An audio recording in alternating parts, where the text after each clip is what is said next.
වල්වට්ටිය වෙන කුසුම්බද වෙන සහයෝගය ලබා දී මතක ගතමු. වල්වට්ටියට අත ගහලා ඔබේ දායකකම ලබා දෙන්න පුළුවන් ආකාරයට මුදලක් එකතු කරන්න සහයෝගය ලැබෙනවා සෑම සියලු දෙනාගේම.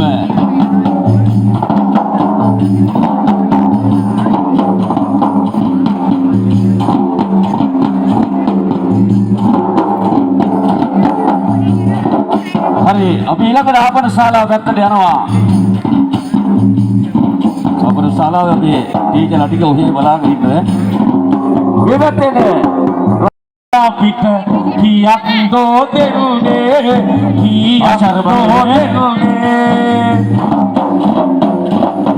ආපන ශාලාවේ නැත්තල මුදලක් දෙයිද ආදර බණ්ඩාර මාමා ඒ ගැන මම ඇහිද ලස්සන චෝරි කොල්ලෙක් ඉන්නවා වටේට සහයෝගය ලබා දෙනවා.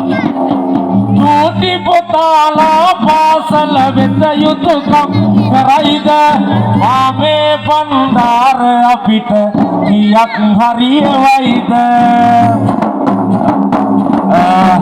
වාද අර නිලුකා ඉස්සරිය ගෝල් දාන්න යනට කන්දොඩ ඊවිල් ගෑරේජ් එකේ නිලුකා අයියා රුපියල් 1000ක මුදලක් ලබා දෙනවා. හිරුන්නා ධෝනිය නමසනා කරලා ගහන්නකො නිලුකා අයියා අත්පුඩිය යකෝ අත්පුඩියක් ගහපල්ලා අඩුම මුදලක් කියලා නම් මුදලක් නෙමෙයි අත්පුඩියක් ගහන්නකො අත්පුඩිය ගහලා පිට ගන්නවා වගේ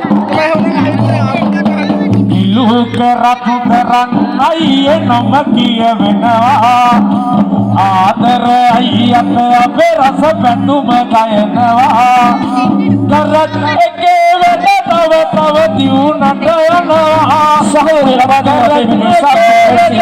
තව දියුණට යනවා ආසිරි පැතුම ගොතනවා මගේ කවි සුවඳ හමනවා